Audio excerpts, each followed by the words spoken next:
Bata pa lamang ako. Namulat na ako bilang isang Ravena na ang tao'y masama, walang kasingganin, walang kasiyahan. Kumukuha sila ng hindi naman kanila. Hindi dahil sa pangangailangan, kung hindi dahil sa kasakiman. Ang mga ibon, kumukuha sila ng bunga ng puno upang sila may makain. Ngunit ang mga tao, hindi sila nakukontento sa bunga. Ang gusto pa nila putulin ng mga puno, wasakin ng mga bundok, hanggang sa wala ng puno at wala ng bunga. Wala nang ibang makikinabang. Narinig mo na ba ang katagang masahol pa sa hayop? Narinig ko sinasabi yan ng mga tao. Wala nang nilalang na mas masahol pa sa tao. Ngunit sila'y parami ng parami. Walang pakundangang pagpaparami. Para sila mga baboy na palahian. Kaya niyo ba sila gustong libulin? Pinaghihiganti lamang namin ang kalikasan.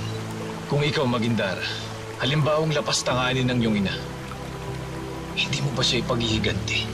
Naniniwala ako na kayang ipaglaban ng aking ina ang kanyang sarili. Sa katulad na rin ng paraan na kaya ding gumanti ng kalikasan. Ngunit gumaganti lamang ang kalikasan kapag ito'y bugbog na. Hindi na dapat hintayin pa mangyari yun. Dapat pagbayarin ng mga tao sa kasalanan nila. Doon kayo nagkakabangga ng mga mulawin. Dahil gusto nilang bigyan ng proteksyon ng mga tao. Hindi na ngayon, Magindara. Dahil marami ng mga mulawin ngayon ang namumulat sa kanilang pagbubulag-bulagan. At malapit na rin dumating ang araw na mga mulawin at mga Ravena ay magiging isa at magkakaisa laban sa tunay na kaaway, ang mga tao. Hindi ako makapaniwala. Katabi ko ang San Diyosa. At hindi rin ako makapaniwala. Lahat ng lalaki na nagkakagusto sa akin ay hindi nagtatagumpay. Habang buhay na naghihintay. Habang buhay na umaasa at nagdurusa. Ang mapapalad ay nalulunod. Sandali lang ay tapos na. Anong kapalaran ko sa iyo, Magindara?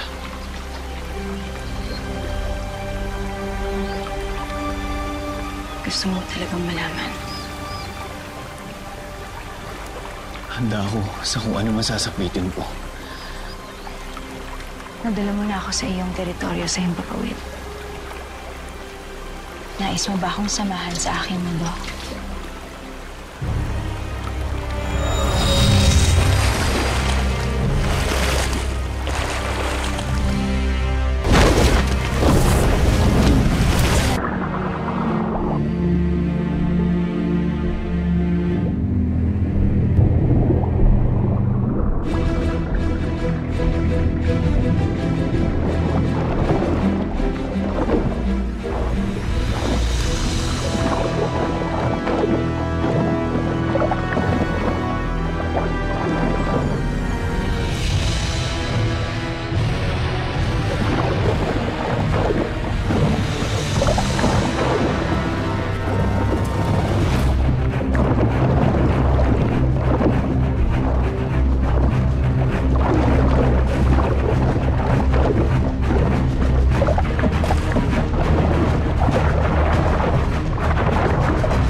Alam mo, malulunod ka.